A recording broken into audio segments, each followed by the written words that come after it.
प्रियछात्राः संस्कृतकक्षां स्वागतम्। अहं गणपति हेगडे संस्कृत अध्यापकः। अद्य अहं नवमकक्षायाः तृतीयभाषायाः प्रथमपाठः स्तुतिवल्लरी इति पद्यभागं बोधयामि। सर्वेषां सुस्वागतम्। प्रथमः पाठः स्तुतिवल्लरी। ಮೊದಲನೇ ಪಾಠದ ಹೆಸರು ಸ್ತುತಿವಲ್ಲರಿ ಅಂತ. ಸ್ತುತಿ ಅಂದರೆ ಪ್ರಶಂಸಾ ಅಂತ ಅರ್ಥ. ಅಂದ್ರೇನು? ಹೊಗಳುವುದು, ಪ್ರೇಜಿಂಗ್ ಅಂತ ಅರ್ಥ.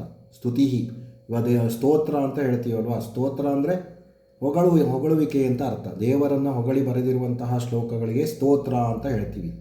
ಇಲ್ಲೂ ಸಹ ದೇವತಾ ಸ್ತೋತ್ರಗಳನ್ನು ಕೊಡಲಾಗಿದೆ. ವಲ್ಲರಿ ಅಂದರೆ ಲತಾ ಅಂತ ಅರ್ಥ, ಬಳ್ಳಿ ಅಂತ ಅರ್ಥ. ಅದರ ಸಮೂಹ ಅಂತಲೂ ಅರ್ಥ ಇದೆ. ಇಲ್ಲಿ ಸ್ತುತಿವಲ್ಲರಿ ಅಂದರೆ ಸ್ತುತಿಗಳೆಂಬ ಸಮೂಹ ಅಂತ ಅರ್ಥ ಮಾಡ್ಬೋದು, ಅಥವಾ ಸಂಗ್ರಹ, ಕಲೆಕ್ಷನ್ ಆಫ್ ಪ್ರೇಸಸ್ ಅಂತ ಹೇಳ್ಬೋದು. ಸ್ತೋತ್ರಾಸ್, ಕಲೆಕ್ಷನ್ ಆಫ್ ಸ್ತೋತ್ರಾಸ್ ಅಂತ ಹೇಳ್ಬೋದು ಸ್ತುತಿವಲ್ಲರಿ ಅಂದರೆ. ವಲ್ಲರಿ ಅಂದರೆ ಆ್ಯಕ್ಚುಲಿ ಮೀನಿಂಗ್ ಲತಾ ಅಂತ ಅರ್ಥ, ಬಳ್ಳಿ ಅಂತ ಅರ್ಥ. ಸಮೂಹ ಅಂತಲೂ ಅರ್ಥ ಇದೆ, ಬಟ್ ಇಲ್ಲಿ ಸಂಗ್ರಹ ಅಂತ ಅರ್ಥ ಮಾಡ್ಬೋದು. ಸ್ತುತಿಗಳ ಸಂಗ್ರಹ ಅಂದರೆ ಬೇರೆ ಬೇರೆ ದೇವತೆಗಳ ಸ್ತೋತ್ರಗಳನ್ನು ಇಲ್ಲಿ ಕಲೆಕ್ಟ್ ಮಾಡಿ ಕೊಟ್ಟಿದ್ದಾರೆ ಈ ಪಾಠದಲ್ಲಿ. ಸ್ತುತಿ ಅನ್ನೋದು ಸ್ತ್ರೀಲಿಂಗ ಪದ, ಪರ್ಯಾಯ ಪದ ಪ್ರಶಂಸಾ ಅಂತ ಬರಿಬೇಕು. ಕಂಠಪಾಠ ಕರಣೀಯ, ಇದನ್ನು ಮೆಮರೈಸ್ ಮಾಡಬೇಕು ವಿದ್ಯಾರ್ಥಿಗಳು. ಭಾರತೀಯ ವಯಂ ಪ್ರಾರ್ಥನಾಂ ವಿನಾ ಕಿಮಪಿ ಕಾರ್ಯಂ ನ ಕರವಾಮ. ಭಾರತೀಯರಾದಂತಹ ನಾವು ಪ್ರಾರ್ಥನೆ ಇಲ್ಲದೆ ಯಾವ ಕೆಲಸವನ್ನು ಮಾಡಬಾರದು. ಅಂದರೆ ಯಾವುದೇ ಶುಭ ಕಾರ್ಯಗಳನ್ನು ಆರಂಭಿಸುವ ಮುನ್ನ ನಾವು ದೇವತಾ ಸ್ತೋತ್ರಗಳನ್ನು ಹೇಳ್ತೀವಿ, ಪೂಜೆ ಪುನಸ್ಕಾರಗಳನ್ನು ಮಾಡ್ತೀವಿ. ಅದು ನಮ್ಮ ಕಲ್ಚರು, ನಮ್ಮ ಸಂಸ್ಕೃತಿ. ಭಾರತೀಯ ವಯಂ, ಅಹಂ ಆವಾಂ ವಯಂ, ತ್ರಿಷುಲಿಂಗೇಶು ಸಮಾನಃ ಅಸ್ಮತ್ ಶಬ್ದ ಪ್ರಥಮ ವಿಭಕ್ತಿ ಬಹುವಚನ. ಪ್ರಾರ್ಥನಾ ಶಬ್ದ ಸ್ತ್ರೀಲಿಂಗ ರೂಪ, ಇಲ್ಲಿ ದ್ವಿತೀಯ ಏಕವಚನ ಇದೆ. ವಿನಾ ಬಂದಾಗ ದ್ವಿತೀಯ, ತೃತೀಯ ಅಥವಾ ಪಂಚಮಿ ವಿಭಕ್ತಿ ಉಪಯೋಗಿಸಬೇಕು. ಇಲ್ಲಿ ದ್ವಿತೀಯ ಉಪಯೋಗಿಸಿದ್ದಾರೆ. ವಿನಾ ಅಂದರೆ ವಿದೌಟ್ ಅಂತ. ಕಿಮಪಿ ಕಾರ್ಯಂ ನ ಕರವಾಮ, ಯಾವುದೇ ಕೆಲಸವನ್ನು ಮಾಡೋದಿಲ್ಲ, ಯಾವುದೇ ಶುಭ ಕಾರ್ಯ ಮಾಡದಿದ್ದರೂ ನಾವು ಪ್ರಾರ್ಥನೆಯ ಮೂಲಕವೇ ಮಾಡ್ತೀವಿ ಅಂತ ಇದರ ಅರ್ಥ. ಪ್ರಾರ್ಥನೆಯ ಮನಸಿ ಆನಂದ ಸಂಜಾಯತೆ ಇತಿ ಅಸ್ಮಾಕಂ ವಿಶ್ವಾಸ. ಪ್ರಾರ್ಥನೆಯಿಂದ ಮನಸ್ಸಿನಲ್ಲಿ ಆನಂದವು ಉಂಟಾಗುತ್ತದೆ ಎಂಬುದು ನಮ್ಮ ವಿಶ್ವಾಸ, ನಮ್ಮ ನಂಬಿಕೆ, ಅವರ ಬಿಲೀಫ್. ಏನು ಪ್ರಾರ್ಥನೆಯಿಂದ ಏನು ಲಾಭ ಅಂತ ಕೊಟ್ಟಿದ್ದಾರೆ. ಮನಸ್ಸಿಗೆ ಸಂತೋಷ ಉಂಟಾಗುತ್ತೆ, ಮನಸ್ಸು ಪರಿಶುದ್ಧವಾಗುತ್ತೆ ಅನ್ನೋದು ನಮ್ಮ ವಿಶ್ವಾಸ. ಆಮೇಲೆ ಪ್ರಾರ್ಥನೆಯ ಮೂಲಕ ಮಾಡಿದ್ರೆ ಆ ಕಾರ್ಯ ಸಕ್ಸಸ್ ಆಗುತ್ತೆ, ಯಶಸ್ವಿ ಆಗುತ್ತೆ. ಅತ್ರ ಕೇಚನ ಶ್ಲೋಕಾಹ ಪ್ರದತ್ತಾಹ, ಇಲ್ಲಿ ಕೆಲವೊಂದು ಶ್ಲೋಕಗಳನ್ನು ಕೊಡಲಾಗಿದೆ. ಶ್ಲೋಕ ಪುಲ್ಲಿಂಗ ಪ್ರಥಮ ವಿಭಕ್ತಿ ಬಹುವಚನ. ನೋಡಿ, ಇಲ್ಲಿ ಮೇಲ್ಗಡೆ ಮನಸ್ಸಿ ಅಂತ ಇದೆ, ನಪುಂಸಕಲಿಂಗ ಸಪ್ತಮಿ ವಿಭಕ್ತಿ ಏಕವಚನ. ಆನಂದ ಪರ್ಯಾಯ ಪದ ಕೇಳಿದಾಗ ಸಂತೋಷ ಮುದಃ ಅಂತ ಬರಿಬೇಕು. ಶ್ರದ್ಧೆಯ ಯದಿ ಪ್ರಾರ್ಥಯಾಮ ತರ್ಹಿ ಅಲೌಕಿಕ ಆನಂದಂ ಅನುಭವಾಮ. ಶ್ರದ್ಧೆಯಿಂದ ನಾವು ಪ್ರಾರ್ಥನೆಯನ್ನು ಮಾಡಿದರೆ ಆಗ ಅಲೌಕಿಕವಾದಂತಹ ಆನಂದವನ್ನು ಅನುಭವಿಸ್ತೀವಿ ನಾವು. ಅಲೌಕಿಕ ಪ್ಲಸ್ ಆನಂದ, ಅಲೌಕಿಕ ಆನಂದ, ಸವರ್ಣ ದೀರ್ಘ ಸಂಧಿ. ಶ್ರದ್ಧೆಯ ಸ್ತ್ರೀಲಿಂಗ ತೃತೀಯ ವಿಭಕ್ತಿ ಏಕವಚನ. ಯದಿ ಬಂದಾಗ ಯಾವಾಗಲೂ ತರ್ಹಿ ಬರುತ್ತೆ. ಮೊದಲನೇ ಶ್ಲೋಕ ಹನುಮಂತನ ಕುರಿತಾಗಿದ್ದಿದ್ದು. ಬುದ್ಧಿರ್ಬಲಂ ಯಶೋ ಧೈರ್ಯಂ ನಿರ್ಭಯತ್ವಂ ಅರೋಗತಾ ಅಜಾಡ್ಯಂ ವಾಕ್ಪಟುತ್ವಂಚ ಹನುಮತ್ಸ್ಮರಣಾತ್ ಭವೇತ್. ಬುದ್ಧಿರ್ಬಲಂ ಯಶೋ ಧೈರ್ಯಂ ನಿರ್ಭಯತ್ವಂ ಅರೋಗತಾ ಅಜಾಡ್ಯಂ ವಾಕ್ಪಟುತ್ವಂಚ ಹನುಮತ್ಸ್ಮರಣಾತ್ ಭವೇತ್. ಇದರ ಅರ್ಥವನ್ನು ತಿಳ್ಕೊಳ್ಳೋಣ. ಅನ್ವಯಾರ್ಥ ಅಂತ ಇದೆ ನಿಮ್ಮ ಪುಸ್ತಕದಲ್ಲಿ. ಬುದ್ಧಿ ಅಂದರೆ ಪ್ರಜ್ಞಾ ಅಂತ ಕೊಟ್ಟಿದ್ದಾರೆ, ಅಂದರೆ ಇಂಟೆಲಿಜೆನ್ಸ್ ಅಂತ ಅರ್ಥ. ಬಲಂ ಅಂದರೆ ಸಾಮರ್ಥ್ಯಂ, ಯಶಃ ಅಂದರೆ ಕೀರ್ತಿ, ಧೈರ್ಯಂ ಅಂದರೆ ಶೌರ್ಯ, ನಿರ್ಭಯತ್ವಂ ಅಂದರೆ ಭಯವಿಲ್ಲದೆ ಇರುವುದು, ಅರೋಗತ ಆರೋಗ್ಯಂ ಅಂದರೆ ರೋಗಗಳು ಇಲ್ಲದೆ ಇರೋದು, ಅಜಾಡ್ಯಂ ಅಂದರೆ ಉತ್ಸಾಹ, ಜಾಡ್ಯ ಅಂದರೆ ಲೇಜಿನೆಸ್ ಇಲ್ಲದೆ ಇರೋದು ಅಂದರೆ ಉತ್ಸಾಹ, ಎಂಥೂಸಿಯಾಸಮ್, ವಾಕ್ಪಟುತ್ವಂ ವಾಕ್ಚಾತುರ್ಯ ಮಾತುಗಾರಿಕೆ, ಏವಂ ಹನುಮಸ್ಮರಣಾತ್ ಭಗವತಃ ಮಾರುತೇಃ ಧ್ಯಾನಾತ್ ಭವೇತ್. ಭವೇತ್ ಅನ್ನೋದು ವಿಧಿಲಿಂಗಕಾರ ಪ್ರಥಮ ಪುರುಷ ಏಕವಚನ. ನೋಡಿ, ಇಲ್ಲಿ ಹನುಮಂತನ ಸ್ಮರಣೆಯಿಂದ ಏನೇನು ನಮಗೆ ಲಾಭಗಳಿವೆ, ಅನುಕೂಲಗಳಿವೆ ಅನ್ನೋದನ್ನು ಹೇಳಿದ್ದಾರೆ. ಬುದ್ಧಿ, ಬಲ, ಕೀರ್ತಿ, ಧೈರ್ಯ, ಭಯ ಇಲ್ಲದೆ ಇರುವುದು, ಆರೋಗ್ಯ, ಆಮೇಲೆ ಉತ್ಸಾಹ, ಮಾತುಗಾರಿಕೆ ಇವೆಲ್ಲವೂ ಸಹ ಹನುಮಂತನ ಸ್ಮರಣೆ ಮಾಡೋದರಿಂದ, ಹನುಮಂತನ ಧ್ಯಾನ ಮಾಡೋದರಿಂದ ನಮಗೆ ಸಿಗುತ್ತೆ ಅಂತ ಕೊಟ್ಟಿದ್ದಾರೆ. ಅಂದರೆ ನಾವು ಪ್ರತಿನಿತ್ಯ ಹನುಮಂತನ ಧ್ಯಾನವನ್ನು ಮಾಡಬೇಕು, ಇವೆಲ್ಲ ಅನುಕೂಲಗಳನ್ನು ಪಡಿಬೇಕು ಅಂತ. ಬುದ್ಧಿರ್ಬಲಂ ಅಂತ ಇದೆ. ಬುದ್ಧಿ ಪ್ಲಸ್ ಬಲಂ ವಿಸರ್ಗ ಸಂಧಿ ರೇಪಾದೇಶ ಅಂತ ಹೇಳ್ತೀವಿ. ಯಶಃ ಪರ್ಯಾಯ ಪದ ಕೇಳ್ತಾರೆ, ಕೀರ್ತಿ ಅಂತ ಬರಿಬೇಕು. ಧೈರ್ಯಂ ಅಂದರೆ ಶೌರ್ಯಂ. ಆಮೇಲೆ ಅರೋಗತ ಅಂದರೆ ಆರೋಗ್ಯಂ ಅಂತ ಬರಿಬೇಕು.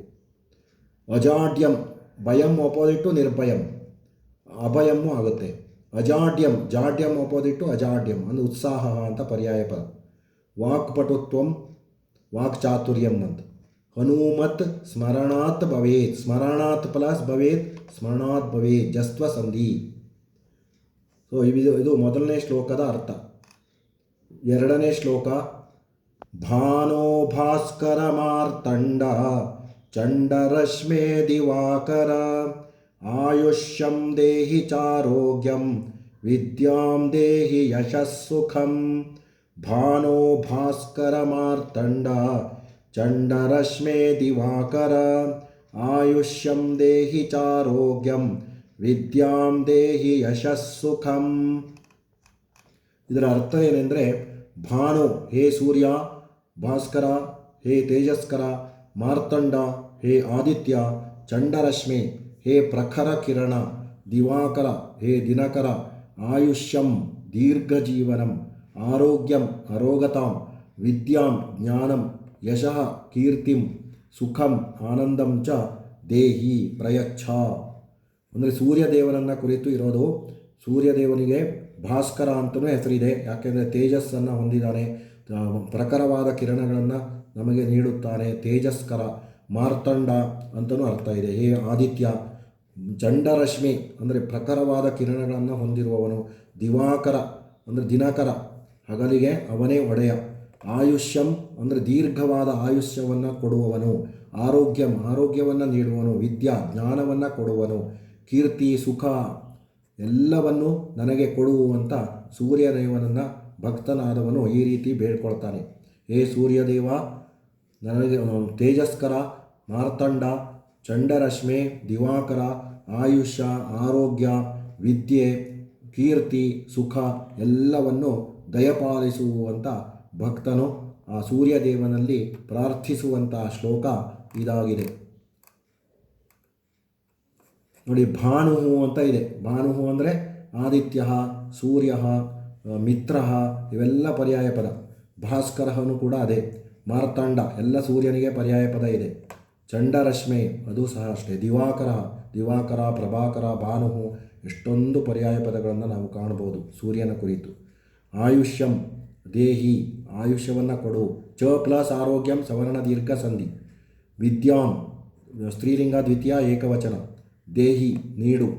ಯಶಃ ಪ್ಲಸ್ ಸುಖಂ ವಿಸರ್ಗ ಸಕಾರಾದೇಶ ಸಂಧಿ. ಸುಖಂ ಅಪೋಸಿಟ್ಟು ದುಃಖಂ ಅಂತ. ಇದಿಷ್ಟು ಗ್ರಾಮರ್ ಪಾಯಿಂಟ್. ಆಮೇಲೆ ಮೂರನೇದು, ವಾಗರ್ಥವಿವ ಸಂಪ್ರಕ್ತೌ ವಾಗರ್ಥ ಪ್ರತಿಪತ್ತಯೇ ಜಗತಃ ಪಿತರೌ ವಂದೇ ಪಾರ್ವತೀ ಪರಮೇಶ್ವರೌ. ವಾಗರ್ಥವಿವ ಸಂಪ್ರಕ್ತೌ ವಾಗರ್ಥ ಪ್ರತಿಪತ್ತಯೇ ಜಗತಃ ಪಿತರೌ ವಂದೇ ಪಾರ್ವತೀ ಪರಮೇಶ್ವರೌ. ಇದು ಕಾಳಿದಾಸನ ಪ್ರಸಿದ್ಧವಾದಂತಹ ಶ್ಲೋಕ. ಕುಮಾರ ಸಂಭವಮಲ್ಲಿ ಕಾಳಿದಾಸ ಈ ಶ್ಲೋಕವನ್ನು ಉಲ್ಲೇಖ ಮಾಡಿದ್ದಾರೆ. ಪಾರ್ವತಿ ಪರಮೇಶ್ವರರನ್ನು ಸ್ತುತಿಸುವಂತಹ ಈ ಶ್ಲೋಕ. ವಾಗರ್ಥೌ ಇವ, ವಾಕ್ ಅಂದರೆ ಮಾತು ಅಂತ ಅರ್ಥ ಅಥವಾ ಶಬ್ದ. ಅರ್ಥೌ ಅರ್ಥ ಅಂದರೆ ಮೀನಿಂಗ್. ಒಂದು ಪ್ರತಿಯೊಂದು ಶಬ್ದಕ್ಕೂ ಅರ್ಥ ಇರುತ್ತಲ್ವ. ಮಾತು ಶಬ್ದ ಮತ್ತು ಅರ್ಥಗಳಂತೆ. ಇವ ಅಂದರೆ ಲೈಕ್ ಅಂತ. ವಾಕ್ ಪ್ಲಸ್ ಅರ್ಥೌ, ಇಲ್ಲಿ ಜಸ್ತ್ವ ಸಂಧಿ ಇದೆ. ವಾಗರ್ಥೌ. ಸಂಪ್ರಕ್ತೌ ಅಂದರೆ ಅವಿನಾಭಾವದಿಂದ ಕೂಡಿರುವ ಅಂತ. ಅದು ಶಬ್ದ ಮತ್ತು ಅರ್ಥಗಳನ್ನು ಹೇಗೆ ಬೇರ್ಪಡಿಸೋದಕ್ಕೆ ಆಗೋದಿಲ್ವೋ ಅದೇ ಥರ ಪಾರ್ವತಿ ಪರಮೇಶ್ವರರು ಸಹ ಅರ್ಧನಾರೀಶ್ವರರು ಅಂತ ಕರಿತೀವಿ. ತುಂಬ ಪರಸ್ಪರ ಅವರು ಅನ್ಯೋನ್ಯತೆಯನ್ನು ಹೊಂದಿದ್ದಾರೆ, ಒಂದೇ ನಾಣ್ಯದ ಎರಡು ಮುಖಗಳ ಥರ ಇದ್ದಾರೆ, ಅವಿನಾಭಾವ ಸಂಬಂಧವನ್ನು ಹೊಂದಿದ್ದಾರೆ ಅಂತ ಕಾಳಿದಾಸ ಶಬ್ದ ಮತ್ತು ಅರ್ಥಗಳಿಗೆ ಅವರನ್ನು ಹೋಲಿಸ್ತಾರೆ. ಇಲ್ಲಿ ಉಪಮಾಲಂಕಾರವನ್ನು ಕೂಡ ಬಳಸಿದ್ದಾರೆ ಕಾಳಿದಾಸ, ಮಹಾಕವಿ ಕಾಳಿದಾಸ. ಜಗತಃ ಪಿತರವು, ಜಗತ್ತಿಗೆ ಅವರು ತಂದೆ ತಾಯಿಯರು. ಪಿತರವು ಅಂದರೆ ಪೇರೆಂಟ್ಸ್ ಅಂತ, ಮಾತಾ ಪಿತರವು ತಾಯಿ ತಂದೆಯರು. ಅಂತಹ ಪಾರ್ವತಿ ಪರಮೇಶ್ವರವು, ಪಾರ್ವತಿ ಪರಮೇಶ್ವರರನ್ನು ಅಂದರೆ ಉಮಾ ಮತ್ತು ಶಂಕರರನ್ನು ವಾಗರ್ಥ ಪ್ರತಿಪತ್ತೆಯೇ, ಶಬ್ದಾರ್ಥ ಜ್ಞಾನಕ್ಕಾಗಿ, ಶಬ್ದಾರ್ಥಗಳನ್ನು ತಿಳಿಯುವುದಕ್ಕಾಗಿ ವಂದಿಸುತ್ತೇನೆ. ಒಂದು ಮಹಾಕಾವ್ಯದ ಆರಂಭದಲ್ಲಿ ಆ ಪಾರ್ವತಿ ಪರಮೇಶ್ವರರನ್ನು ಕಾಳಿದಾಸ ಸ್ತುತಿಸಿದ್ದಾನೆ. ಅಂದರೆ ಶಬ್ದ ಮತ್ತು ಅರ್ಥಗಳ ಜ್ಞಾನವನ್ನು ನನಗೆ ದಯಪಾಲಿಸುವಂತ ಇದರಲ್ಲಿ ಭಕ್ತಿಯಿಂದ ಬೇಡಿಕೊಂಡಿದ್ದಾನೆ. ವಾಕ್ ಅರ್ಥೌ ಇವ ಜಸ್ತ್ವ ಸಂಧಿ ಮತ್ತು ಯಾಂತಾವಾಂತಾದೇಶ ಸಂಧಿ ಇದೆ. ವಾಕರ್ಥ ವಾಗರ್ಥ, ವಾಗರ್ಥೌ ಪ್ಲಸ್ ಇವ ವಾಗರ್ಥ ಇವ ಸಂಪೃಕ್ತವನ್ನು ಸೇರಿಕೊಂಡಿರುವ ಶಬ್ದ ಮತ್ತು ಅರ್ಥಗಳಂತೆ ಅವಿನಾಭಾವ ಸಂಬಂಧವನ್ನು ಹೊಂದಿರುವ ವಾಗರ್ಥ ಪ್ರತಿಪತ್ತಿ ಅಂದರೆ ಮಾತು, ಶಬ್ದ ಮತ್ತು ಅರ್ಥಗಳ ಜ್ಞಾನಕ್ಕಾಗಿ ಜಗತಃ ಪಿತರವು, ಜಗತ್ತಿನ ತಂದೆ ತಾಯಿಯರಾದ ಪಾರ್ವತಿ ಪರಮೇಶ್ವರರನ್ನು ವಂದಿಸುತ್ತೇನೆ. ಒಂದೇ, ಇದು ಲಟ್ಲಕಾರ ಉತ್ತಮ ಪುರುಷ ಏಕವಚನ, ವಂದಿಸುತ್ತೇನೆ ಅಂತ. ಆಮೇಲೆ ಪಿತರವು ಅಂತ ಇದೆಯಲ್ವ, ಮಾತಾಚ ಪಿತಾಚ ಅಂತ, ಇದು ದ್ವಂದ್ವ ಸಮಾಸ ಆಗುತ್ತೆ. ಜಗತಃ ನಪುಂಸಕಲಿಂಗ ಷಷ್ಠಿ ಭಕ್ತಿ ಏಕವಚನ. ಪಾರ್ವತಿ ಪರಮೇಶ್ವರವು ಕೂಡ ಇಲ್ಲಿ ಸಮಾಸ ಆಗುತ್ತೆ. ಪಾರ್ವತಿ ಚ ಪರಮೇಶ್ವರ ಚ ದ್ವಂದ್ವ ಸಮಾಸ. ಪಾರ್ವತಿ ಅಂದರೆ ಉಮಾ ಅಂತ ಬರಿಬೇಕು, ಪರಮೇಶ್ವರ ಅಂದರೆ ಶಂಕರ ಶಂಭು, ಎಷ್ಟೊಂದು ಪಿನಾಕಪಾಣಿ, ಎಷ್ಟೊಂದು ಅರ್ಥ ಇದೆ. ಆಮೇಲೆ 4ನೇ ಶ್ಲೋಕ, ವಸುದೇವ ಸುತಂ ದೇವಂ ಕಂಸಚಾಣೂರಮರ್ದನಂ ದೇವಕೀ ಪರಮಾನಂದಂ ಕೃಷ್ಣಂ ವಂದೇ ಜಗದ್ಗುರುಂ. ವಸುದೇವಸುತಂ ದೇವಂ ಕಂಸಚಾಣೂರಮರ್ದನಂ ದೇವಕೀ ಪರಮಾನಂದಂ ಕೃಷ್ಣಂ ವಂದೇ ಜಗದ್ಗುರುಂ. 4ನೇ ಶ್ಲೋಕ, ಇದು ಭಗವದ್ಗೀತಾ ಧ್ಯಾನ ಶ್ಲೋಕದಲ್ಲಿ ಕೂಡ ನೋಡ್ಬೋದು. ಶ್ರೀಕೃಷ್ಣ ಪರಮಾತ್ಮನನ್ನು ಕುರಿತು ಇರುವಂತಹ ಶ್ಲೋಕ. ವಸುದೇವ ಸುತಂ, ವಸುದೇವನ ಮಗನಾದ, ಸುತಃ ಅಂದರೆ ಪುತ್ರ, ತನಯ, ಸೂನು, ವಸುದೇವಸ್ಯ ಸುತಂ ಅಂತ ಕೊಟ್ಟಿದ್ದಾರೆ. ವಸುದೇವ ಅಂದರೆ ಶ್ರೀಕೃಷ್ಣನ ತಂದೆ, ದೇವಕಿ ತಾಯಿ, ಅದಕ್ಕೆ ವಾಸುದೇವ ಅಂತ ಹೇಳ್ತೀವಿ ಕೃಷ್ಣನಿಗೆ. ಕಂಸ ಚಾಣೂರ ಮರ್ದನಂ ಅಂದರೆ ಕಂಸಸ್ಯ ಚಾಣೂರಸ್ಯ ಚ ಹಂತಾರಂ, ಕಂಸ ಮತ್ತು ಚಾಣೂರರನ್ನು ಕೊಂದಿರುವಂತಹ, ಅವರು ದುಷ್ಟರಾಗಿರ್ತಾರೆ, ಅವರನ್ನು ಸಾಯಿಸಿದಂತಹ, ದೇವಂ ದೇವನಾದಂತಹ, ಭಗವಂತನಾದಂತಹ, ದೇವಕಿ ಪರಮಾನಂದಂ ದೇವಕಿಗೆ ಹೆಚ್ಚು ಆನಂದವನ್ನು ಉಂಟು ಮಾಡಿದಂತಹ, ಅಂದರೆ ತನ್ನ ತಾಯಿಗೆ ಪರಮಾನಂದವನ್ನು ಉಂಟು ಮಾಡಿದ, ಜಗದ್ಗುರುಂ ಜಗತ್ತಿನ ಗುರುವಾದ, ಜಗತ್ತಿಗೆ ಸ್ವಾಮಿಯಾದ, ನಾಯಕನಾದಂತಹ, ಕೃಷ್ಣಂ ಕೃಷ್ಣನನ್ನು ವಂದಿಸುತ್ತೇನೆ ಅಂತ ಅರ್ಥ. ಅಂದರೆ ವಸುದೇವನ ಮಗನಾದ ಕಂಸಚಾಣೂರರನ್ನು ಕೊಂದಂತಹ, ದೇವನಾದಂತಹ, ದೇವಕಿಗೆ ಪರಮಾನಂದವನ್ನು ನೀಡಿದಂತಹ, ಆನಂದ ಸ್ವರೂಪನಾದಂತಹ, ಜಗತ್ತಿಗೆ ಗುರುವಾದಂತಹ ಕೃಷ್ಣನನ್ನು ವಂದಿಸುತ್ತೇನೆ ಅನ್ನೋದು ಈ ಶ್ಲೋಕದ ಅರ್ಥ. ಗ್ರಾಮರ್ ಪಾಯಿಂಟ್ ನೋಡೋಣ. ವಸುದೇವ ಸುತಂ, ವಸುದೇವಸ್ಯ ಸುತಂ ಅಂತ ಷಷ್ಠಿ ತತ್ಪುರುಷ ಸಮಾಸ. ದೇವ ಅಂತ ಇದೆ, ದೇವ ಅಂದರೆ ಅಮರಹ ಅಂತ ಪರ್ಯಾಯ ಪದ ಬರೀಬೇಕು. ಕಂಸಚಾಣೂರ ಮರ್ದನಂ ದೇವಕಿ ಪರಮಾನಂದಂ ಕೃಷ್ಣಂ ವಂದೇ ಜಗದ್ಗುರುಂ. ಕೃಷ್ಣಂ ಪುಲ್ಲಿಂಗ ದ್ವಿತೀಯ ಏಕವಚನ, ಒಂದೇ ಆಲ್ರೆಡಿ ಹೇಳಿದ್ದೀನಿ, ಲಟ್ಲಕಾರ ಉತ್ತಮ ಪುರುಷ ಏಕವಚನ. ಜಗದ್ಗುರುಂ ಇಲ್ಲೂ ಸಂಧಿ ಇದೆ, ಜಗತ್ ಪ್ಲಸ್ ಗುರುಂ ಜಸ್ತ್ವ ಸಂಧಿ. ಜಗತಃ ಗುರುಂ ಅಂದರೆ ಷಷ್ಠಿ ತತ್ಪುರುಷ ಸಮಾಸ ಆಗುತ್ತೆ. ನೆಕ್ಸ್ಟು 5th ಒನ್, ಯಸ್ಯ ಜ್ಞಾನದಯಾ ಸಿಂಧೋಃ ಅಗಾಧಸ್ಯ ಅನಘಾ ಗುಣಾಃ ಸೇವ್ಯತಾಮಕ್ಷಯೋ ಧೀರಾಃ ಸಶ್ರಿಯೈ ಚಾಮೃತಾಯ ಚ. ಯಸ್ಯ ಜ್ಞಾನದಯಾ ಸಿಂಧೋಃ ಅಗಾಧಸ್ಯ ಅನಘಾ ಗುಣಾಃ ಸೇವ್ಯತಾಮಕ್ಷಯೋ ಧೀರಾಃ ಸಶ್ರಿಯೈ ಚಾಮೃತಾಯ ಚ. ಇದು ದೇವರನ್ನು ನಾವು ಯಾಕೆ ಸ್ತುತಿಸಬೇಕು ಅನ್ನೋದನ್ನು ಕೊಟ್ಟಿದ್ದಾರೆ. ಹೇ ಧೀರಾಹ ಅಂದರೆ ಹೇ ಪಂಡಿತಾಹ ಅಂತ ಅರ್ಥ ಮಾಡಬೇಕು. ಹೇ ಪಂಡಿತಾಹ ಜ್ಞಾನದಯಾ ಸಿಂಧೋಹೋ, ಒಂದು ದೇವರು ಅಂದರೆ ಜ್ಞಾನ ಮತ್ತು ದಯೆಗಳ ಸಾಗರ. ಅಂದರೆ ಜ್ಞಾನ ಮತ್ತು ದಯೆ ಸಾಗರದಂತೆ ಇದೆ, ಸಮುದ್ರದಂತೆ ಇದೆ ನೋಡಿ. ಜ್ಞಾನ ಕೃಪಾ ಸಮುದ್ರಸ್ಯ ಅಗಾಧಸ್ಯ, ತುಂಬ ಗಂಭೀರವಾಗಿರ್ತಾನೆ ದೇವರು. ಅನಗಾಗುಣ, ಅನಗಾಗುಣ ಅಂದರೆ ಪಾಪರಹಿತ ಗುಣಗಳು ಅವನಲ್ಲಿವೆ. ಅಕ್ಷಮಃ ನಾಶರಹಿತ, ಅವನು ಯಾವಾಗಲೂ ನಾಶವಿಲ್ಲದೆ ಇರುವವನು. ದೇವರು ಯಾವಾಗಲೂ ಸರ್ವವ್ಯಾಪಿ, ಯಾವಾಗಲೂ ಅವನು ಸದಾ ಇರುವವನು, ಅವನಿಗೆ ನಾಶ ಅನ್ನೋದು ಇಲ್ಲ. ಅವನು ದೇವ ಶ್ರಿಯೈಹಿ ಅಂದರೆ ಅಂತಹ ದೇವರನ್ನು ಸಂಪತ್ತಿಗಾಗಿ, ಅಮೃತಾಯ ಅಂದರೆ ಮೋಕ್ಷಕ್ಕಾಗಿ ಅಂತ, ಸೇವ್ಯತಾಂ ನಾವು ಆಶ್ರಯಿಸಬೇಕು. ನಾವು ದೇವರನ್ನು ಆಶ್ರಯಿಸಬೇಕು, ದೇವರನ್ನು ನಂಬಿ ಕೆಲಸವನ್ನು ಕಾರ್ಯಗಳನ್ನು ಮಾಡಬೇಕು. ನಮಗೆ ಕಷ್ಟ ಬಂದಾಗ ಆ ದೇವರೇ ನಮ್ಮನ್ನು ಕಾಪಾಡ್ತಾನೆ, ಬೇರೆ ಯಾರೂ ಸಹ ಕಾಪಾಡೋದಿಲ್ಲ. ನಾವು ಚೆನ್ನಾಗಿದ್ದಾಗ ಎಲ್ಲರೂ ಬರ್ತಾರೆ, ನಮಗೆ ತೊಂದರೆ ಕಷ್ಟ ಬಂದಾಗ ದೇವರೇ ನಮ್ಮನ್ನು ಕಾಪಾಡಬೇಕು, ನಮ್ಮ ಕಷ್ಟಗಳನ್ನು ಪರಿಹರಿಸಬೇಕು. ಹಾಗಾಗಿ ಆ ದೇವರ ಸ್ತುತಿಯನ್ನು ಮಾಡಿದ್ದಾರೆ.